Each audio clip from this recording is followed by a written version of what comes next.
జగన్మోహన్ రెడ్డి గారి ఇంట్లో ఉన్నటువంటి చెల్లెల్ని తీసుకొచ్చి రోడ్డు ఎక్కించి జగన్మోహన్ రెడ్డి గారి మీద నిందలు మోపేటువంటి కార్యక్రమం. ఈ రాష్ట్రంలో ఉన్నటువంటి ప్రజలందరూ కూడా ఆలోచించాల్సినటువంటి అవసరం ఉంది. తండ్రి చనిపోయిన తండ్రి ఆస్తిలో వాటా ఇచ్చేటువంటి అన్నదమ్ములు ఉంటారు.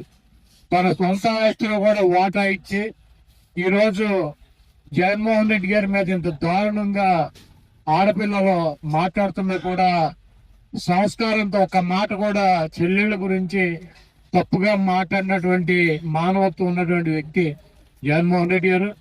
ఆయన మనం చూసాము, ఎప్పుడు కూడా దేవుడు ఉన్నాడు, ప్రజలు ఉన్నారని చెప్పి ఆయన చెప్తాడు.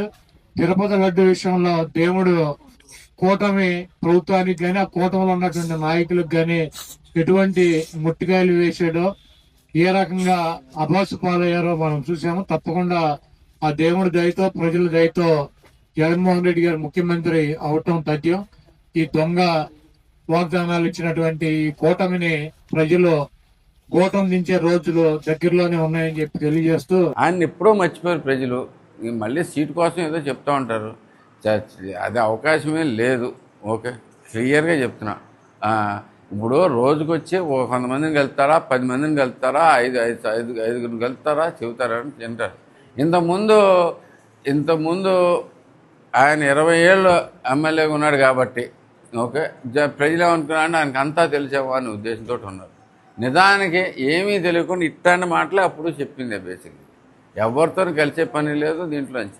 అవన్నీ తప్పని మొన్న 24 ప్రూవ్ అయిపోయింది. ఆయనకి అంత సత్తా లేదు, ఈయనకేం విషయం లేదు అనే మ్యాటర్. మళ్ళీ ఇప్పుడు కూడా మనం ఆయన గురించి మాట్లాడుకుంటాం అనేది దండగా.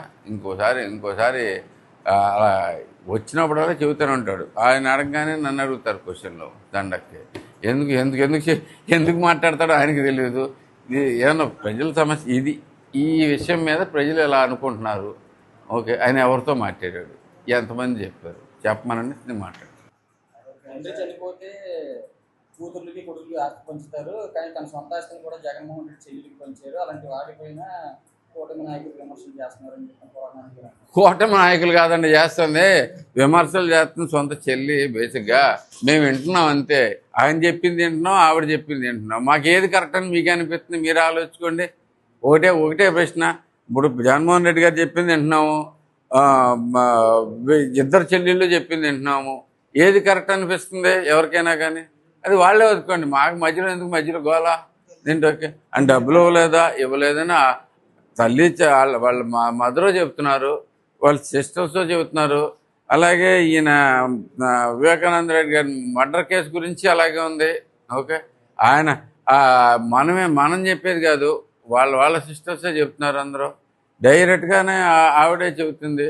అంటే మేనల్లుడికి మేనకోడలకి అన్యాయం చేశాడు అని చెప్పేసి వాళ్ళ మదరే. మాకేం పని అండి బేసిక్గా మధ్యలో మాట్లాడటానికి. వాళ్ళకి ఆస్తులు వచ్చినాయా రాలేదా ఎవరి పర్సనల్ విషయం వాళ్ళది, దాంట్లో చూసుకునివ్వండి. మేము విమర్శలు చేయట్లా. ఇక్కడ వీళ్ళు గవ్వుకుని కుళ్ళిపోయి మేమేమైనా చేసేస్తామో విమర్శలు అని చెప్పి జనాలు ఈ కొత్త ఈ లాజిక్లు తీసుకొస్తున్నారు. కానీ దీంట్లోకి అది చెప్పింది చక్కగా స్పష్టంగా చెప్తున్నారు చెల్లెళ్ళు ఇద్దరు, అలాగే మదరు. అందరూ వాళ్ళు నమ్ముతారా నమ్మరా ప్రజలు ఇష్టం, మనకెందుకు బేసిక్.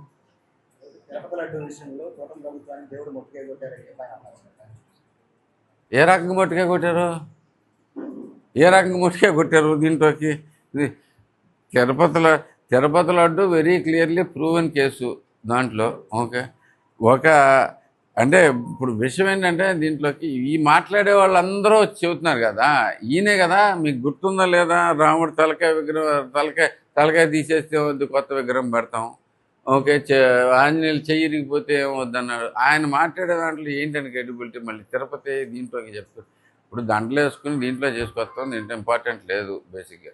మనం కూడా ఏంటంటే ఇప్పుడు విషయం ఏమొద్దంటే, ఇప్పుడు ఆయన చెప్పాడు, మీరు అడిగారు, నేను చెప్పాల్సి వస్తుంది. లేకపోతే ఎవడు పడుచుకునే వాళ్ళు గారు. ప్రజలందరికీ కూడా తెలుసు. ఇవన్నీ మర్చిపోతారా? ఎవరు మర్చిపోయింటారు? అంటే సాక్షాత్తు దేవుడు తల తెగితేనే ఏమీ లేదనేవాడు బేసిక్గా నేను భక్తుణ్ణి అంటే నేను ఏం చెబుతారు బేసిక్గా అది.